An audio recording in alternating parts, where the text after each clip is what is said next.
हे भगवान,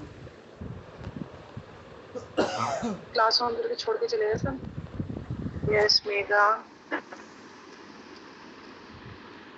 okay, good morning, very good morning. Just a minute,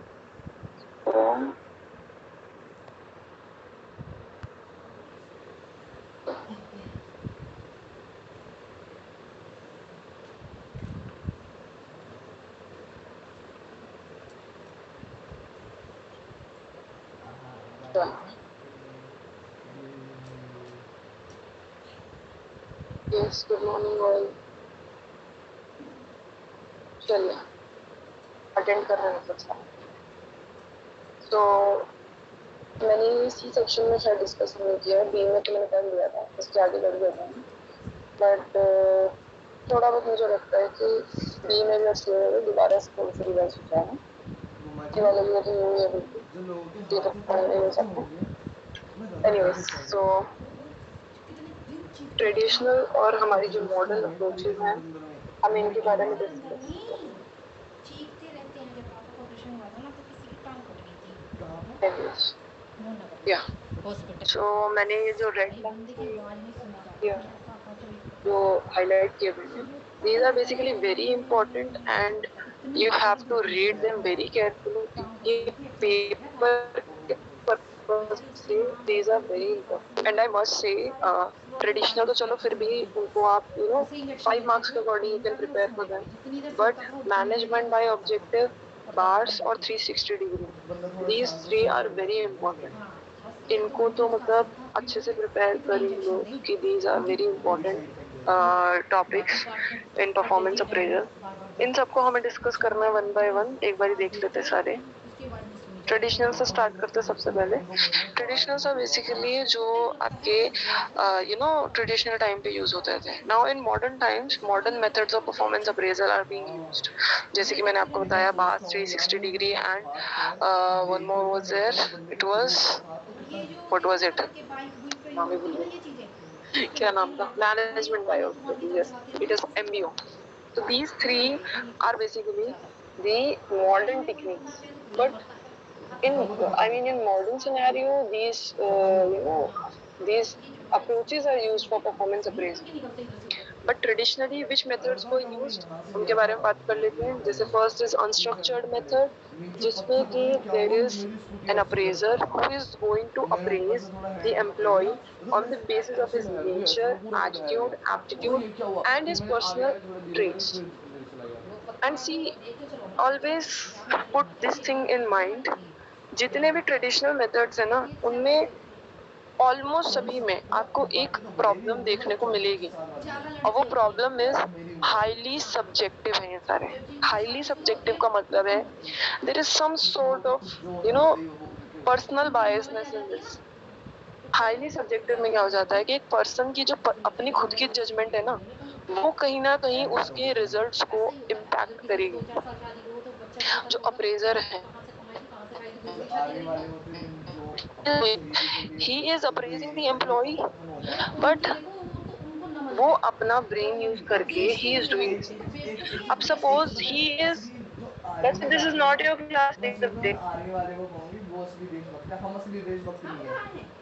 हमारी तो सेवा करते हैं, वो हमारी रखवाली करते हैं कॉर्नर पे, हमारी रखवाली करते हैं, मरते हैं उनको ये नहीं पता कब मर जाए, कहाँ से मर जाए। उन्होंने तो जिंदगी देश पे लगाई ना, अलग बात है, उनको तो नमन करती सारी दुनिया सलूट मारती है, किसी की खातिर ओके। नहीं।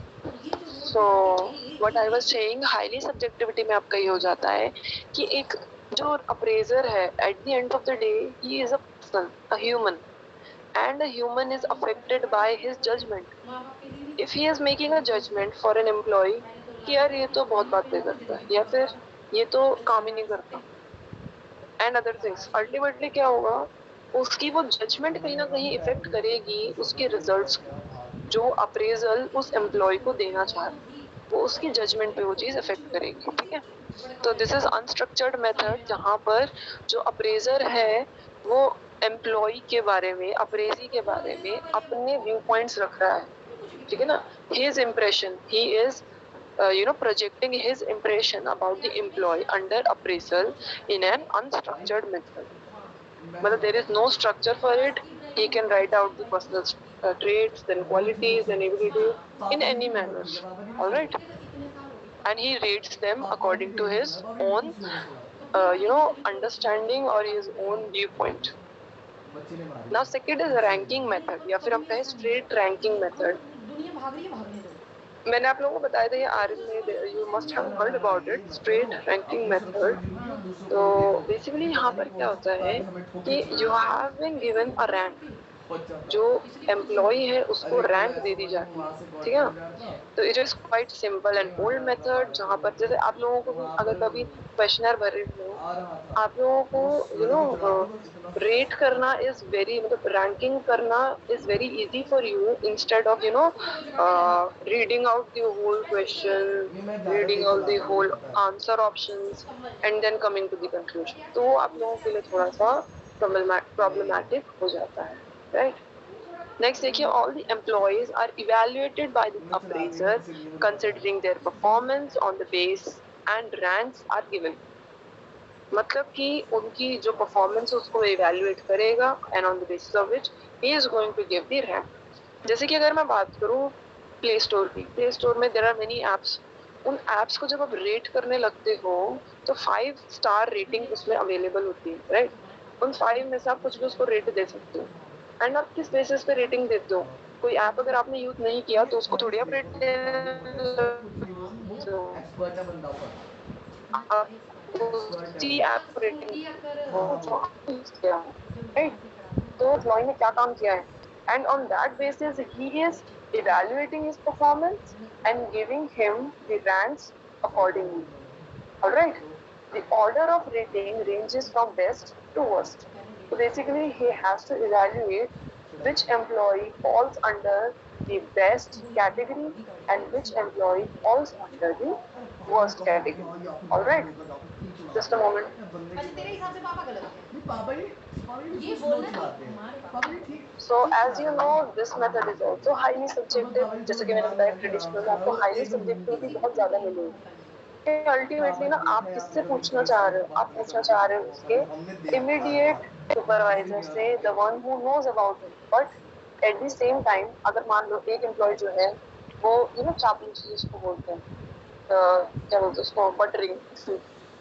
बी सेक्शन वाले बहुत यूज करते हैं जिसको, they use this word very often, buttering वाला, कि ma'am he or she is buttering है, राइट.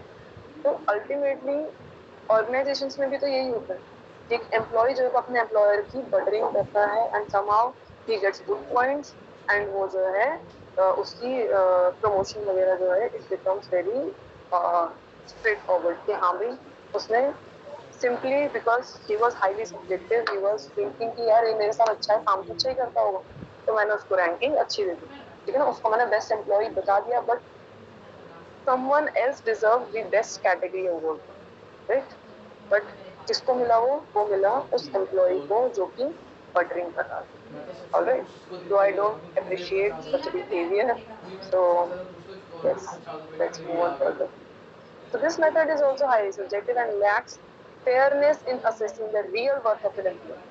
कहने का मतलब ये है कि आपकी एम्प्लॉय की रियल वर्थ इससे निकल कर नहीं आएगी, क्योंकि at the end of the day the person who is evaluating the staff, the employees, he's a person, he's a human, and human is full of errors, and ultimately he is also a subjective person. He becomes biased at times. Yeah. It becomes a difficult task when performances of pretty large number of employees are to be assessed. अगर बहुत ज़्यादा number of people you have to, employees you have to assess, so it becomes a very difficult task for the appraisal. So in that case, what he does, ranking through ऐसे करता चला जाता है. वो एक मैंने बताया था ना आपको, हालो इफेक्ट जिसको बोलते हैं. एक किया उसके बाद में you are what you are doing, एक camouflage it is creating, ठीक है. तो आपने उसके अकॉर्डिंग उसको ranking they the. Alright. It lacks systematic procedure of performance appraisal. इसमें भी आपको कोई सिस्टमैटिक अप्रेजल नहीं है, just like the unstructured appraisal. Just a moment.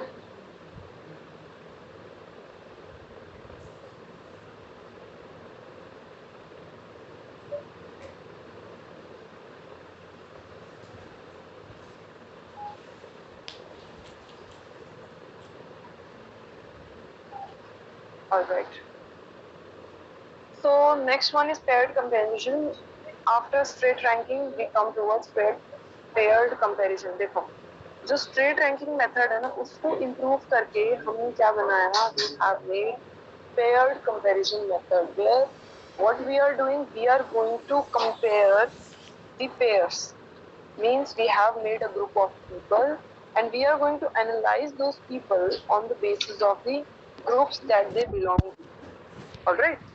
तो देखिए इसमें क्या है, what they are saying, पहले तो एक चीज इस पर हमेशा ध्यान रखना कि paired comparison जो है it is an improvement over the straight ranking method. जैसे कि पहली लाइन में मैंने लिखा है this method is an attempt to improve upon the straight ranking method. तो स्ट्रेट रैंकिंग मेथड में कुछ प्रॉब्लम्स है ना, उनको कोप करने के लिए क्या बना है, पेयर्ड कंपैरिजन मेथड बना है, where we are making the employees of a group are compared with one another at time. मतलब हर किसी को एक दूसरे से कंपेयर किया जा रहा है. जैसे कि we have made a group of 5 people A B C D and E. So what we are doing, A की परफॉर्मेंस को कंपेयर करेंगे अदर्स के साथ, B C D and E के साथ, बी के कंपेयर करेंगे ए सी डी एंड ई के साथ एंड सो ऑन. तो इस तरीके से पेयर्ड कंपैरिजन में we are going to evaluate the performance, we are going to compare the performance of one employee with another and decision is taken as to whose performance is better. तो उस particular group में किसकी performance किससे better है. जैसे कि अगर मैं इसी सीक्वेंस में लगा दूं A greater than B greater than C greater than D greater than E, ठीक है, तो मैंने क्या किया कि बेसिकली A की परफॉर्मेंस सबसे अच्छी है, he is the greatest one, उससे नीचे फिर B आ रहा है, फिर नीचे C है, फिर D है and E is the worst performer in this group. और सिमिलरली मैं इसको उल्टा भी कर सकती हूँ कि A is smaller than B. आपको ग्रेटर और स्मॉलर का मतलब साइंस आपको पता होंगे मेरे ख्याल से, राइट. वर्टिकल B जिसको बोलते हैं, सॉरी हॉरिजॉन्टल B, बी को हॉरिजॉन्टल कर दिया तो आपका ग्रेटर और स्मॉलर का साइन जो है वो इस तरीके से बनता है. तो बेसिकली पेयर्ड कंपैरिजन है, this is what you are doing. आपने कंपैरिजन किया on the basis of the group, you have made a group and उस ग्रुप के अंदर जो लोग हैं उनको उनकी परफॉर्मेंस को अपने आपस में उनके कंपेयर कर. Now there is man to man comparison, इसके बारे में मैंने थोड़ा बहुत बताया था. Basically this method was used by the American army during world war 1. ठीक है, कुछ ऐसे इसमें है नहीं, but under this method certain factors are selected for analysis like leadership, qualities, initiative, etc. तो man to man में basically क्या है ना, what kind of conversation you are having, you know, an employee is having a conversation with the another. So man to man we are comparing the two. So back slide one Sharma. तो भैया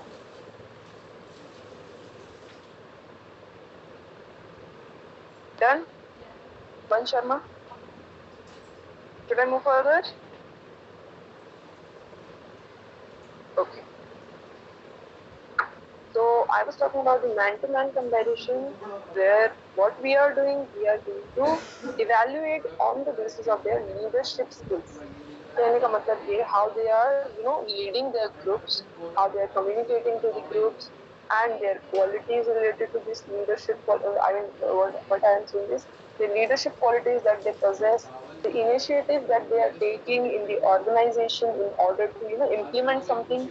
ठीक है, so this is man to man comparison. The appraiser develops skill पर इस factor और उस factor को वो check out करता है कि क्या वो फैक्टर इस एम्प्लॉय में है, क्या लीडरशिप क्वालिटीज इस एम्प्लॉय में है, या फिर मैं कहूँ लीडरशिप क्वालिटीज के अलावा कम्युनिकेशन स्किल इस एम्प्लॉय में है, does he have a good behavior with others or not. So he is going to make the scale of factor. The personas are compared to key men as regards one factor at a time. Basically, we are going to compare one man with the other, and there each factor is going to be evaluated. This method is also known as the factor comparison method. So man-to-man comparison को आप factor comparison भी बोलते हो, because one man's factors, one man's qualities, leadership qualities will be, you know, compared with the another man's leadership qualities. Alright. The defect of this method is that developing of the scale is quite tough and complicated task. तो कहने का मतलब ये है, it becomes very complicated task to just make out scale. Alright, अरे तो मैंने उन्हें थोड़ी ना बताया है कि मैं प्रयास फाइन. तो मैं उसको थोड़ी ना बताता हूँ मेरी माँ. So man-to-man comparison done. Now what we are talking about is grading method. Now here, क्या है ये? क्या नाम है? So now here we are going to give grades. जैसे आप लोगों को पहले स्कोर्स मिलते थे स्कूल्स में. Now what they are giving you grades, right? जैसे कि there is CGPA वाला grading जो system है, ठीक है ना? These are just a moment.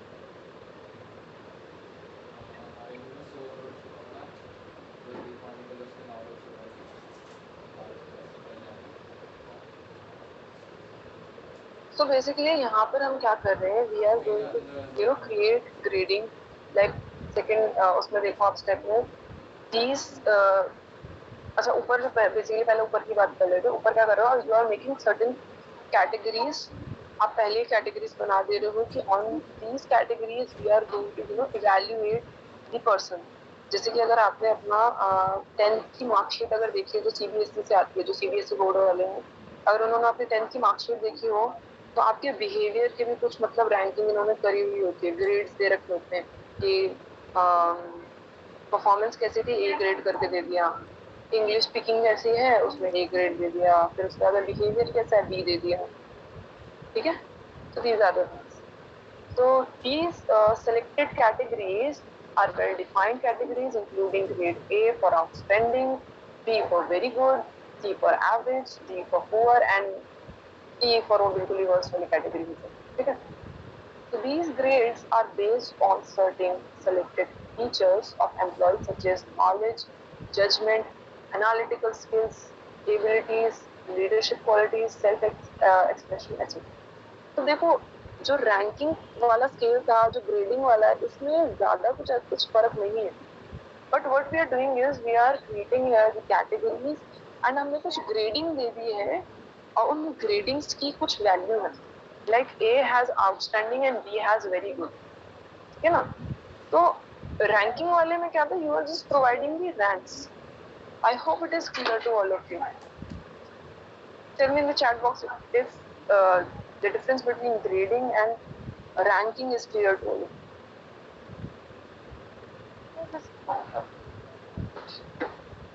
Yes.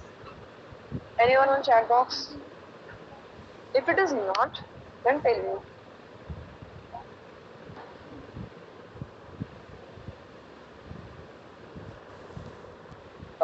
ठीक है. Yes.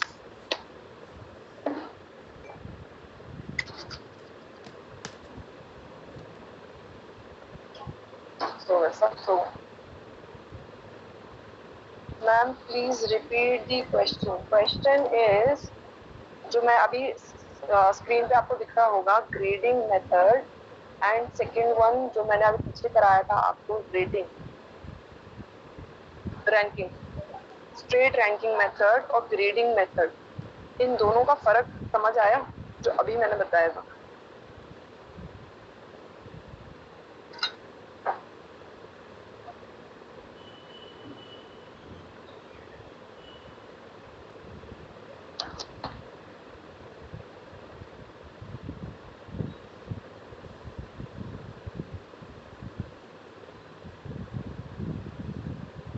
Yes, anyone?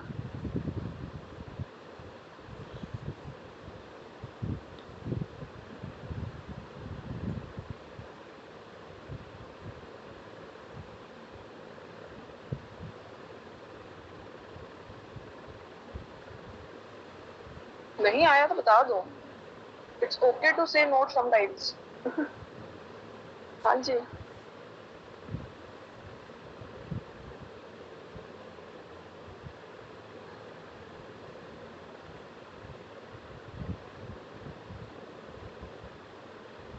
Exactly. Good one. Sahil Kapoor. You said it right. Yes. Ranking में because you are providing ranking.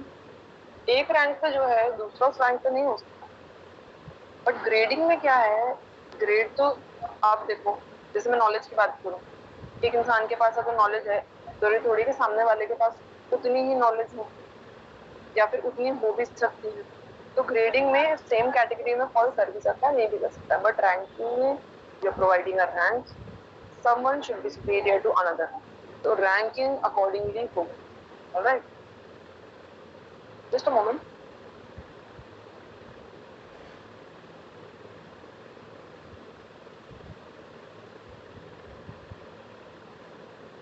So the actual performance of employee is compared with above grades, and employees are allotted grades that speak for their performance. मतलब उनकी performance का हमें कैसे पता चलता है? through the grades that they have got. जैसे आप लोग हो, आप लोग को स्कूल में जो मैंने बताया ना 10th की मार्कशीट में, अगर किसी ने कभी अपने मार्क्स के अलावा कुछ देखा हो मार्कशीट के अंदर, तो देयर आर मेनी थिंग्स, बहुत सारी चीजें लिखी हुई है 10th की मार्कशीट, ठीक है, जिनको सीबीएसई से मिली है मार्कशीट। तो बेसिकली उसमें काफी सारी चीजें लिखी रहती है, तो कहीं कहीं पर आपने देखा होगा कुछ ए बी करके ग्रेड दिए रहते हैं। तो वो ग्रेड्स जो है ना वो दर्शाते हैं कि आपका इस पर्टिकुलर क्वालिटी में how much you are excellent, how much there is, जैसे कि ए का मैंने बताया A is outstanding, then B is very good करके, how much you are caring this particular quality, वो आपका ग्रेड आपको बता देता है, the grade that speaks for your performance. Now rating की बात करें, अब ग्राफिक रेटिंग की, ये मैंने जैसे आपको बताया था बी सेक्शन वाले को, ये आप लोगों ने आरएम में भी पढ़ा होगा कि you are going to rate the employees. अब रेटिंग किस बेसिस पे होगी? ग्राफिक रेटिंग मेरे ख्याल से you all are familiar with it, क्योंकि आरएम में you must have heard about. So this one is the most widely used performance evaluation technique. The evaluator is asked to rate the employees on the basis of job-related characteristics and knowledge of them. कहने का मतलब ये है कि उसको rating देनी है, ठीक है। अब देखो पीछे रैंकिंग की बात करी, देन हमने ग्रेड की बात करी, यहाँ पर हम रेट दे रहे, ठीक है ना। फर्क है तीनों में, रेटिंग और देखो रैंकिंग तो बिल्कुल ही एक अलग चीज है, क्योंकि you are going to rank, एक सीक्वेंस होगा। पर रेटिंग और ग्रेडिंग को कई बार लोग सेम ले लेते हैं। ग्रेडिंग में you are providing a grade, it should be A B C D kind of numbers. Graphic rating में देयर आर वेरियस थिंग्स जो कि कैरेक्टरिस्टिक्स को आपकी बताएंगी कि आप में ये खूबी है, this quality is inherent in you. The evaluator is asked to rate the employees on the basis of the job-related characteristics and the knowledge of job. These can broadly be grouped as employee characteristics and employee quantity. तो आपकी जो basically rating है वो characteristic और contribution based होती है, and evaluator is given with printed forms. आजकल वैसे प्रिंटेड फॉर्म वाला नहीं चलता है, आजकल वही भाई गूगल फॉर्म के थ्रू कर लो या फिर सॉफ्टवेयर पे ही there are rating scales available, उसके थ्रू कर लो, you don't have to print out the forms, पेड़ बचाओ पेपर बचाओ kind of things, right? So basically we don't have to waste the paper in printing and all these things. So graphic rating में these are the things, and then the employee characteristics including leadership qualities, initiative, industriousness, and cooperation, interest, creativity, loyalty, decision making, ये सारी जो चीजें हैं ना, ये सबको evaluate करता है। अब देखो कहीं ना ये जितने भी हम मेथड पढ़ रहे हैं, कहीं ना कुछ रिलेशन, कहीं ना कहीं everybody, every scale, every performance appraisal method is interconnected with the another one. There is some kind of characteristic that is involved in every, scale, every method. अब जैसे मैं ग्राफिक रेटिंग की बात करूँ, क्या इसमें हमारा पर्सनल बायसनेस नहीं है? क्योंकि अल्टीमेटली एम्प्लॉय को रेट करने वाला कौन है? एम्प्लॉयर ही है उसका। तो वो क्या करेगा कि भाई ये तो मेरे साथ अच्छा है, इसको अच्छी रेटिंग दो। समझ रहे हो? This is graphic rating scale. अब ग्राफिक रेटिंग स्केल के बारे में थोड़ा और पढ़ लेते हैं, क्योंकि this things you need to know. The employee contribution includes responsibilities. अब देखो पीछे हमने जो बात करी ना, वो एम्प्लॉय की कैरेक्टरिस्टिक्स पे बात करी थी, जो उसके अंदर एबिलिटीज या एटीट्यूड्स है। बट यहाँ पर जो हम बात कर रहे हैं इस कंट्रीब्यूशन की, वो कहाँ से पता चलेगा? उसके काम से पता चलेगा, अचीवमेंट ऑफ टारगेट से पता चलेगा, उसकी क्वालिटी ऑफ वर्क से पता चलेगा, वर्सेटैलिटी मतलब कितना काम हैंडल कर सकता है उससे पता चलेगा, relation with fellow employees and superiors etcetera. तो इन सारी चीजों से आपको क्या पता चलेगा कि एक एम्प्लॉय की परफॉर्मेंस कितना उसका कंट्रीब्यूशन है, ठीक है। तो उसकी कंट्रीब्यूशन और कैरेक्टरिस्टिक्स के बेसिस पे we are going to evaluate the performance of the employee on the basis of these traits on the continuous scale. Continuous scale जैसे कि मैंने आपको बताया कि we are going to provide the rating 1 2 3 4 5 rate कर दिया, खत्म बात। So it is a standardized quantitative method of performance appraisal, ठीक है। It is simple to understand and use. The scores are tabulated including the relative worth of each employee. So basically उनकी जो scores है जो भी उनको मिलते हैं from 1 to 5 इसको लिख दिया जाता है और उसके according जो भी उसकी worth होगी, जैसे 1 पे excellent performance, second पे it is good performance, then धीरे धीरे करके poor की तरफ जा रहा है। तो उसकी वर्थ क्या है, जो उसका स्कोर मिला है उसकी वर्थ क्या है, we are going to find out through that. Now forced choice method या फिर I would say forced distribution method, इसके बारे में भी मैंने बात करी थी क्लास में, राइट। तो देखो थोड़ा बहुत मैंने शायद बी सेक्शन में लिखवाया भी था फोर्स डिस्ट्रीब्यूशन के बारे में, तो उसमें क्या है, this method was developed during world war 2। अब मुझे जरा आंसर करके बताओ, वर्ल्ड वॉर 1 में कौन सा मेथड यूज हुआ था परफॉर्मेंस अप्रेजल का? हाँ जी, वर्ल्ड वॉर 1 में कौन सा मेथड यूज हुआ था performance appraisal? Anybody on chat box? Theory के लिए याद, yes, okay, who has answered plays a major role in promotion, whereas rank shows the seniority with two or more people. Yes, Ritual is right. Ritual is saying कि grade और ranking का फर्क बता रहे हैं ये, and he is saying that grading में आपको basically it is telling the promotion possibilities that are available for you, ठीक है। And ranking में it is just telling you the seniority that how much your performance was superior to the another one and how much the inferior was for the another employee.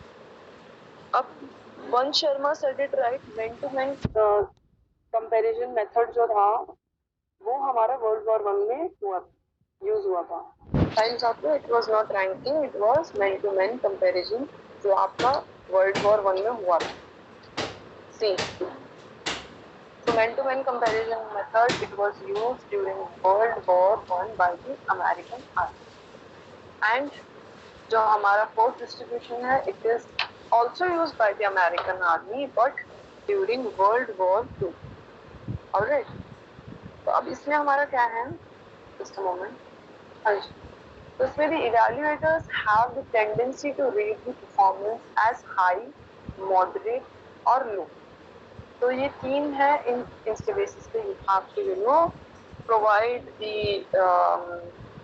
provide your choices that how much the performance of the employee is on this scale, whether it is high performance, whether it is moderate and whether it is low. So it will be basically done on the basis of the responsibility assigned to them, है ना। जो responsibility उनको मिली है क्या उन्होंने time पे fulfil करी, उसके बेसिस पे आप उसकी परफॉर्मेंस को इवैल्यूएट करोगे। So this method requires more objective and least subjective assessment. तो यहाँ पर क्या है, man to man में what it was a bit of subjectivity there, but when we are talking about the post choice method, यहाँ पर there is a lot of objectivity because ultimately what we are doing is जो task मिला है क्या वो हुआ है या नहीं हुआ है। अब यहाँ पे तो कोई सब्जेक्टिविटी नहीं दिखा सकता, जिसने नहीं किया उसने नहीं किया, खत्म बात। बट मैन टू मैन में क्या हो रहा था कि we were evaluating their qualities, quality है या नहीं है।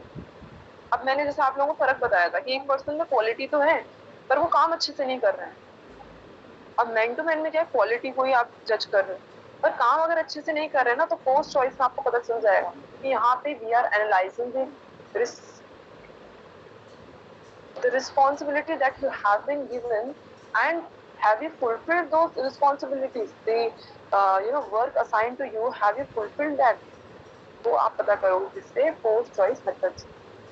So the rating elements are predetermined statements divided equally into negative and positive relating to efficiency and personal traits. So basically यहाँ पर there is also a rating kind of method, but ultimately at the end of the day there is some sort of objectivity is there. ऐसा नहीं है कि इसमें subjectivity बिल्कुल भी नहीं है. Subjectivity is somewhere there, क्योंकि ultimately जब आप rating करने के लिए बैठते हो तो किस चीज पे आप रेटिंग कर रहे हो? कि एफिशिएंसी और पर्सनल ट्रेट पे. तो वो तो फिर जो मतलब फेवरिज्म में आएगा, फिर वो तो भाई is not inefficient, he is efficient, ऐसे बोल दिया जाएगा. Are you getting it? The evaluator is forced to select from each group of statement, normally two.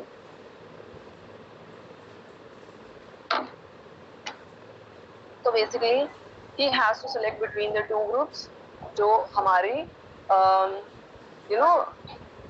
उनकी परफॉर्मेंसेस को आपको जज करना है फर्स्ट एंड सेकेंड ग्रुप वाले. The evaluator is forced to select each group of statement. हर एक group की एक स्टेटमेंट बना दी जाएगी that this group is performing high एंड इसका मॉडरेट है और इसका लो है. किसी को कोई डाउट हो पोस्ट चॉइस में? तो हम आगे बढ़े.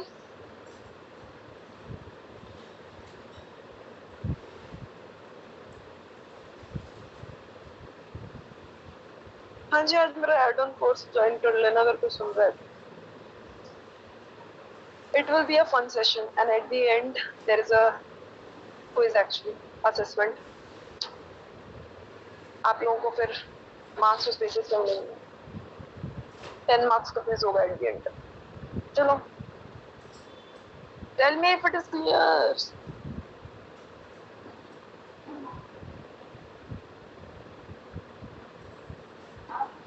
Yes, हाँ. चलो एक का जवाब. हाँ तो what? Yes. Okay. तो चेकलिस्ट मेथड में इसके बारे में शामिल क्लास में बता दिया था. एक लिस्ट बना दी जाती है of characteristic you are going to just check it कि हाँ इस एम्प्लॉय के पास ये कैरेक्टरिस्टिक है, टिक करते चलो. ठीक है. So it is the simplest form of evaluation method. Under this method, a list of statements describing the job-related behavior of the employees is given to the evaluator.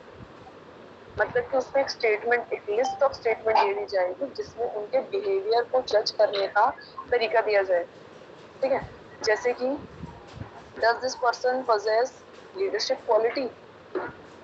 How much good this person is in communicating to others? What kind of skills he acquire? इन चीजों में ना the appraiser is given a list of statement और वो जो है उस पर टिक करके चलता है.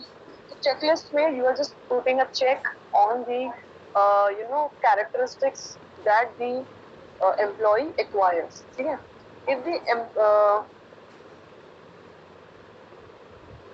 Okay so if the evaluator perceives that the employee possesses a particular trait, the statement is checked. मतलब कि अगर उसके पास, जैसे कि मैंने आपको ऊपर बताया कि एम्प्लॉय के पास ये पर्टिकुलर कैरेक्टरिस्टिक है, उसके अंदर ये पर्टिकुलर क्वालिटी उसके अंदर है, सिंपली अगर उस पर चेक करते चले जाओ, टिक करते चले जाओ. ठीक है. check that is tick, and if he feels that the employee doesn't possess that quality, he leaves it blank. और अगर नहीं है तो उसको blank छोड़. ठीक है. He then submits it to the human resource department where counting of the checks is carried out and the performance is assessed. तो जिसके जितने ज्यादा काउंट्स होंगे वो जो है उसकी परफॉर्मेंस को आप सुपीरियर बोल दो. ठीक है. This is checklist method and the simplest one. I hope it is clear to all.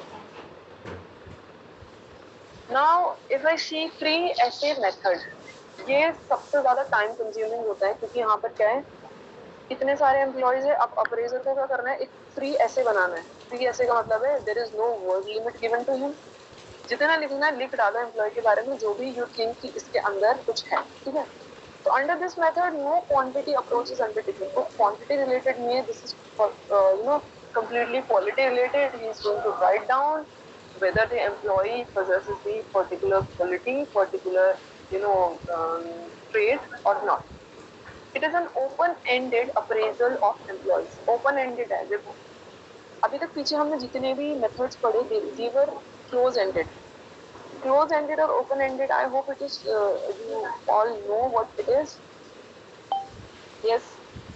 Anyone who is going to tell me what is open-ended and what is close-ended questions? Questionnaire में पढ़ा होगा आप लोगों ने open ended and close ended 11-12 का concept है ये.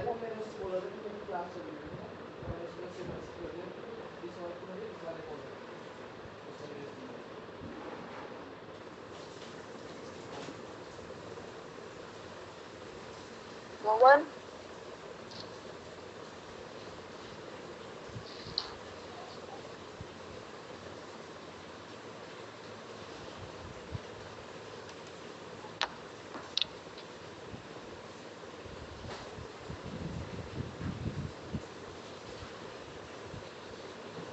Close-ended means reaching a conclusion at the end, but open-ended is not necessary. Sort of. Technically, yes, you are right, but अगर मुझे describe करना हो what is open-ended and close-ended, there is a clear-cut, example of it. अब देखो close-ended में क्या, अगर मैं rating की बात करूँ, आपको पता है 5 stars हैं प्ले स्टोर में, उससे ज्यादा आप रेटिंग नहीं दे सकते. 5 स्टार है, क्लोज एंड है. आप या तो 1 पे जा सकते हैं, 5 पे जा सकते हैं, 0 पे जा सकते हैं, या 2, 3, 4 whatever. उससे ज्यादा कुछ नहीं होता, ठीक है. बट ओपन एंडेड में क्या हो जाता है ना, अब सेम प्ले स्टोर में ही रेटिंग के अलावा there are few things more given, जैसे कि कमेंट. अगर आपको comment, yes science of the right, comment section जो है आपका, उसमें आप जो है यू कैन राइट रिव्यू कर सकते. Yes, you can give your point of view in that. So ultimately it is open ended, you can write anything on it. But when it is about rating it या ranking, तो it is fixed. अब या तो वो 1, 2, 3, 4 कुछ भी हो सकता है, ठीक है, बट उसके बियॉन्ड आप उसमें कुछ लिख नहीं सकते. ओपन एंडिंग में क्या है ना, you can write down your own perception. So it is the open-ended appraisal of the employee where the evaluator has to write down in his own words. He has to describe the employee's performance in his own words. He has to write down his perception, how he perceives the employee's performance, whether it is good or whether it is bad. All right. So just a moment.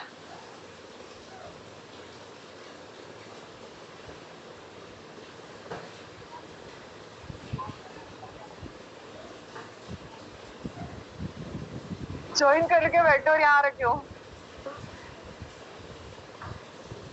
क्या होगा तुम बच्चों का. चलो, so let's continue further. I was saying he includes in his description, just on my yes. So he includes in his description the knowledge, skills, interpersonal relations, temperament, quality, cost control aspects, needs for future development, etc. of the for the employees. कहने का मतलब ये है कि free एसे में वो इन सारी चीजों पे बात करेंगे. जैसे कि आपको बोल दिया जाता है ना कि इस चीज पे राइट डाउन एन एसे, अपने बेस्ट फ्रेंड पे ऐसे लिखो, ठीक है, स्कूल पे ऐसे लिखो, कॉलेज पे ऐसे लिखो, ठीक है, पेरेंट्स पे ऐसे लिखो, मदर पे लिखो, फादर पे लिखो. यहाँ पर क्या है, उसको ऐसे लिखने के लिए क्या बोला है, एक एम्प्लॉय के ऊपर ऐसे लिखना है, टॉपिक दे दिया नॉलेज. अब उसको नॉलेज लिखनी है, वो लिखेगा कि प्लांट इंटरना की नॉलेज है, ये वो इस तरीके. स्किल्स के बारे में लिखेगा कि उस पे ये स्किल्स उसके अंदर है, कम्युनिकेशन स्किल्स है, लीडरशिप स्किल्स है, प्लांट. इंटरपर्सनल रिलेशन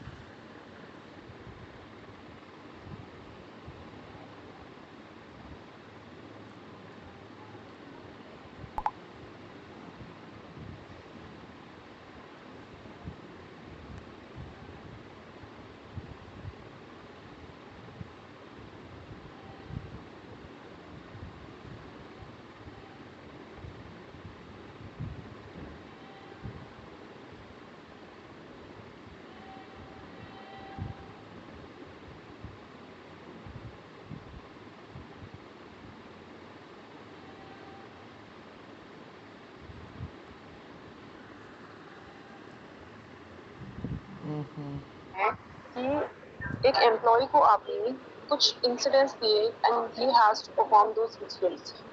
उन सिनेरियोज में एम्प्लॉय कैसा परफॉर्म कर रहा है, फिर आप उसको जज करोगे।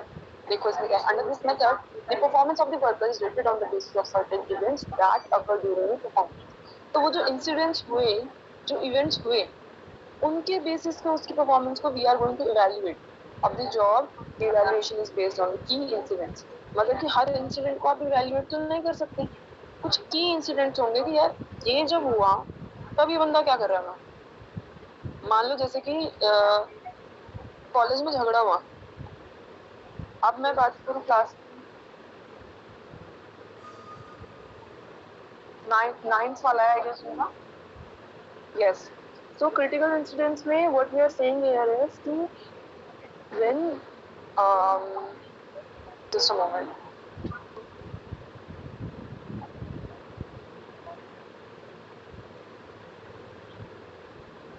ओके यस, तो what I am saying here is यहाँ पर आपका जो एम्प्लॉय है उसकी आप परफॉर्मेंस को जज करोगे, राइट।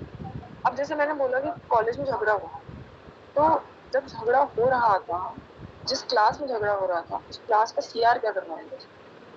अब सीआर की परफॉर्मेंस कहाँ पे चलेगी, नहीं पता चलेगी। अब मान लो उस क्लास में टीचर भी था, तो जब झगड़ा हो रहा था तो टीचर क्या कर रहा था, ठीक है।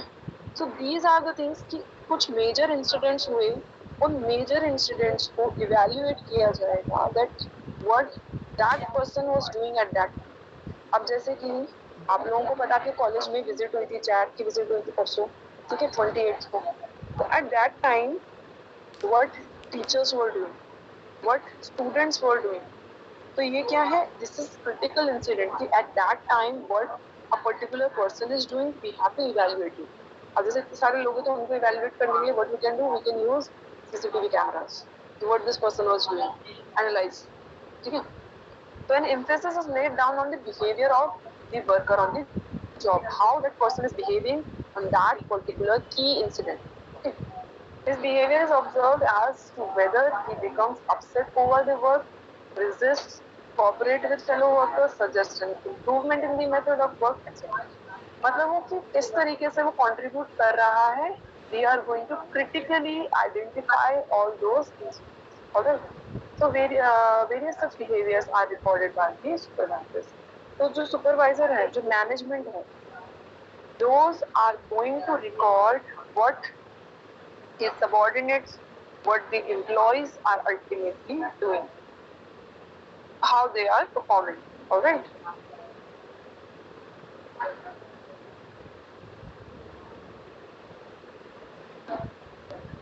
Alright. Where I was, yes. So the method requires that the behaviors of the employees in all significant incidents to be recorded in the effective and ineffective behavior. मतलब कि एक जैसे मैंने आपको जैक मीटिंग में बताया, जैक विजिट पे बताया, जैक आई, आप लोगों को ये पता करना है कि टीचर्स ने किस तरीके से, teachers are basically employees of the organisation, how they have performed during that particular event, it is recorded, ठीक है। So it is recorded as effective and ineffective. Effective would be the one which is taking, you know, active part in that particular project, and ineffective one will be the one जो कि ढंग से part नहीं ले रहा है, which is only focused on his own personal work, ठीक है ना। So the notebook contains various categories, characteristics about the employees. तो एक notebook होगी जिसमें कि employee का पूरा note down किया जाएगा कि during this particular incident what this particular employee was doing. Just a moment.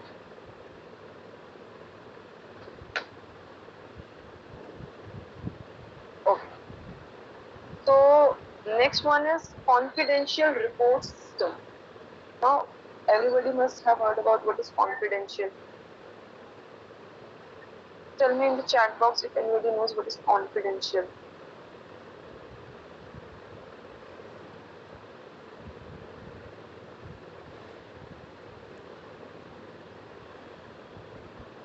किसी को नहीं पता? Not to be discussed. Yes, खुफिया जानकारी, private report. Yes. वाह, सबने अपने अपने वर्ड दिए. Nice. You all are right. Something जो डिस्कस ना किया जाए, something which should be खुफिया, गोपनीय जानकारी, and private reports. You all are right. Now I have to mark all of your attendance. So just wait.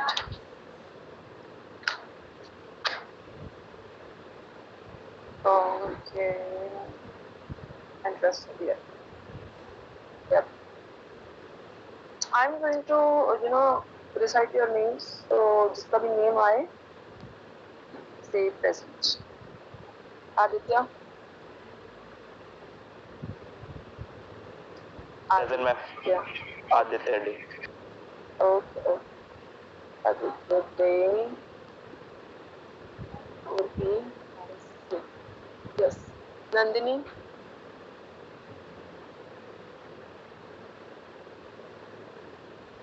Nandini. Nandini. Paras. Paras Jan. Present, ma'am. Paras Jan. Okay. Shirish.